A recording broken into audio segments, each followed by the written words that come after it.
अब जो तीसरी श्रेणी है, जहाँ पर कि बहुत सबकी नज़रें लगी हुई हैं, ये श्रेणी क्योंकि नज़रें इसीलिए लगी हैं कि इनमें 100 के करीब सीटें आती हैं। ये राज्य कौन से हैं? ये हैं तमिलनाडु, पौंडीचेरी के साथ 40 सीटें, उसके बाद आंध्र प्रदेश 25 सीटें, उसके बाद पंजाब 14 सीटें और 13 प्लस एक चंडीगढ़ की कह सकते हैं, और उसके साथ साथ इसमें केरला इसमें 20 सीटें। तो ये कुल मिला के 101 सीटें थी, जिसमें एनडीए ने केवल 5 सीटें जीती थी, 101 में से 5। उसमें अब क्या परिवर्तन हुआ, तब और अब में क्या परिवर्तन है कि तमिलनाडु में एआईडीएमके पिछले बार गठबंधन एनडीए का हिस्सा थी। इस बार काफ़ी कुछ बातें चल रही, चर्चा चल रही है, बट अभी तक कोई निर्णय एनडीए में एआईडीएमके आ रहा है या नहीं आ रहा है, नहीं हो पाया।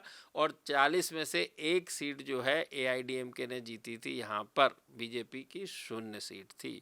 उसके बाद है केरला, जहाँ पे कि लेफ्ट और कांग्रेस पार्टी का मुकाबला होता है ट्रेडिशनली, वहाँ पर भी बीजेपी की एक भी सीट नहीं थी। उसके बाद जो बड़ा राज्य पंजाब, यहाँ भी देखिए परिवर्तन की स्थिति है। पिछले चुनाव में 2 सीटें अकाली दल ने और 2 सीटें बीजेपी ने गठबंधन में जीती थी। इस बार भी दोनों का गठबंधन अभी तक नहीं हुआ है। तो ये देखने वाली बात है कि ये जो 2 और 2 4 सीटें, यहाँ तमिलनाडु में 1 सीट, ये 5 सीटें बनती हैं इन 101 में से। तो कहने का मतलब ये हुआ कि यदि, और आंध्र प्रदेश में भी 0 सीट थी, लेकिन अब आंध्र प्रदेश में बीजेपी, टीडीपी और जेएसपी को अपने फोल्ड में यानी एनडीए में शामिल कर पाने में सफल हुए हैं। तो यहाँ पर देखने वाली बात है, लेकिन यहाँ भी लेकिन लगा हुआ है। यहाँ पर पिछले चुनाव में, जो कि विधानसभा लोकसभा चुनाव एक ही दिन होते हैं, वाईएसआरसीपी जगन मोहन रेड्डी की पार्टी ने 25 में से 22 सीटें हासिल की थी और टीडीपी को केवल 3 सीटें मिली थी।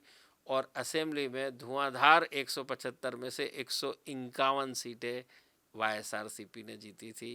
कहने का मतलब ये है, क्या टीडीपी, बीजेपी और जेएसपी का गठबंधन इस बार कुछ कमाल कर पाएगा?